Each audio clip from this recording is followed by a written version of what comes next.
Halo nakama, selamat datang di channel Anime OP. Yes, akhirnya manga One Piece chapter 1099 akan segera rilis dan sudah dapat dipastikan akan rilis resmi pada tanggal 27 November 2023. Ya, seperti yang dijelaskan oleh Oda Sensei sebelumnya, bahwa dirinya telah meminta maaf kepada para fan One Piece mengenai manuskrip yang ada pada manga One Piece chapter 1098 yang belum selesai 100% karena masih ada beberapa coretan.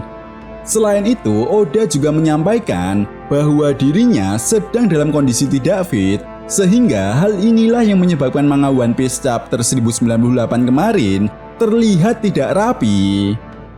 Dan sesuai dengan judul pembahasan kali ini, ada beberapa poin penting yang telah dibocorkan oleh sang editor manga One Piece mengenai apa yang akan terjadi khususnya di chapter 1099 ke depannya. Ya, menurut PUP, salah satu leaker terpercaya, editor One Piece tersebut mengatakan pintu air terbuka dalam insiden bersejarah ini, apa yang akan terjadi pada Luffy dan krunya.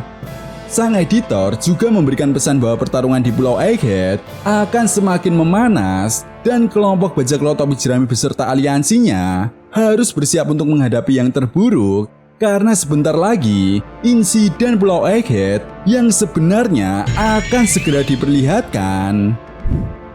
Nah, artinya kisah masa lalu Kuma akan berakhir di chapter 1099. Lalu kejutan dan keseruan apalagi yang akan diperlihatkan di chapter 1099? Well, tentunya ini sangat menarik untuk kita bahas bersama. Oke, namun sebelum masuk ke pembahasannya, jangan lupa like video ini ya bosku, sebagai dukungan kalian semua untuk channel ini ke depannya. Nah, jika sudah, terima kasih banyak dan mari kita mulai.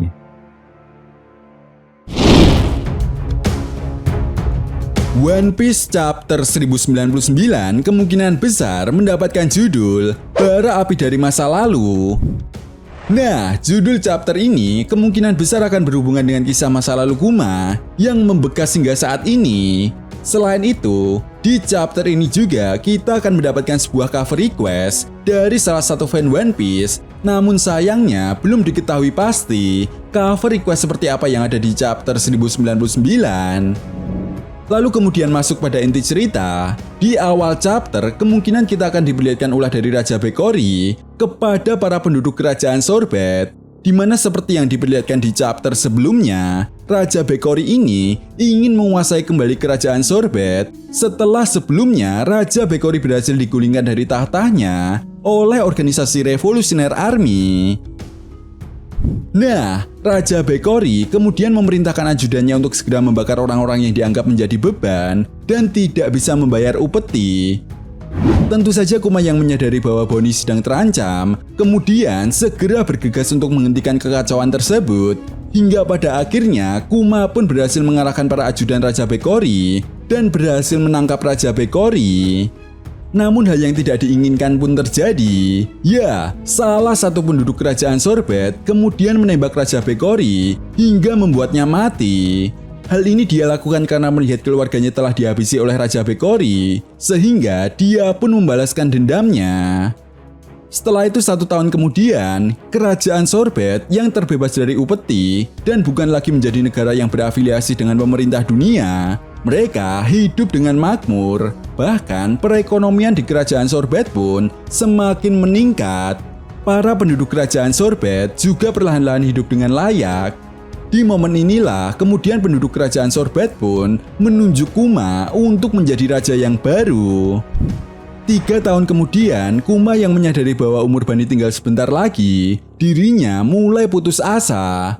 Namun tiba-tiba Monkey D. Dragon yang juga membantu untuk mencari seorang dokter untuk menyembuhkan Bani memberitahu kepada Kuma bahwa ada seorang dokter yang mampu menyembuhkan penyakit Bani. Kuma pun sangat senang mengenai kabar ini, hingga pada akhirnya Kuma dan Bonnie memutuskan untuk pergi bertemu dengan Dragon. Dan tepat di momen ini juga, Dragon mengatakan bahwa Kuma harus pergi ke Pulau Egghead untuk menemui Dr. Vegapunk. Nah, jadi sudah terungkap ya bosku. Inilah yang menjadi alasan kenapa Bonnie dan Kuma pernah datang ke Pulau Egghead. Tetapi sayangnya belum diketahui pasti apa yang terjadi kepada Bonnie setelah itu. Apakah ini menjadi awal mula Bonnie mendapatkan kekuatan buah iblisnya? Ya, memang hal itu tidak sepenuhnya salah. Karena faktanya Dr. Vegapunk lah yang mengetahui wujud dari Bonnie yang sebenarnya, yaitu masih seorang anak kecil yang berusia 12 tahun. Tetapi yang jelas, kepergian Kuma dan Bonnie ke Pulau Egghead saat itu menjadi sebuah awal petaka bagi penduduk kerajaan Sorbet. Ya, para bajak laut pun mulai berdatangan dan menjarah barang-barang milik warga. Bahkan hal ini pun menimbulkan sebuah kekacauan besar hingga rumah-rumah warga pun mulai dibakar habis. Di sisi lain, hingga pada akhirnya Kuma pun mendapatkan kabar bahwa kerajaan Sorbet telah diserang. Beberapa hari kemudian, Kuma pun kembali ke kerajaan Sorbet bersama dengan Bonnie. Nah, di sini Bonnie dikatakan telah sembuh dari penyakitnya, tetapi betapa terkejutnya Kuma ketika melihat banyak korban jiwa dan rumah-rumah warga di kerajaan Sorbet telah hangus. Di saat yang bersamaan, kita pun diperlihatkan kedatangan kapal angkatan laut dalam jumlah yang cukup banyak.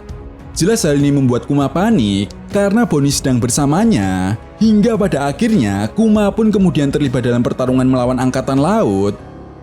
Namun siapa sangka para prajurit angkatan laut tersebut dipimpin oleh Sakazuki Akainu yang masih menjadi seorang Vice Admiral. Di sisi lain, Kuma yang lengah pun tidak menyadari bahwa Bonnie telah berhasil ditangkap oleh Akainu. Akainu kemudian memanipulator Kuma bahwa Kuma harus bertanggung jawab atas pembantaian ini dan menyerahkan diri ke angkatan laut. Kuma pun kemudian menyetujui permintaan Akainu dengan syarat: pertama, Bonnie harus dibebaskan tanpa luka sedikit pun. Kedua, pemerintah dunia ataupun angkatan laut harus merahasiakan kejadian ini. Dan Kuma ingin berita pembantaian ini adalah ulahnya. Hingga pada akhirnya, Kuma pun melempar Bonnie dengan kekuatan buah iblisnya ke suatu bukit di kerajaan Sorbet. Flashback pun kemudian ditutup dengan diperlihatkannya sebuah perpisahan antara Bonnie dan Kuma yang ditangkap oleh angkatan laut. Jadi sudah jelas ya bosku, kenapa Bonnie begitu membenci Akainu. Scene pun kemudian memperlihatkan kembali keadaan di Pulau Egghead. Nah, di sini tiba-tiba Zoro menyerang Gorosei Sarten dari arah belakang. Ya, kita pun diperlihatkan Zoro telah berhasil mengalahkan Rob Lucci. Serangan Zoro tersebut tidak membuat Bonnie terlepas dari cengkeraman Gorosei Sarten. Hanya saja serangan tersebut berhasil membuat Sanji, Franky, Atlas, dan Dr. Vegapunk lolos karena sebelumnya tidak bisa bergerak.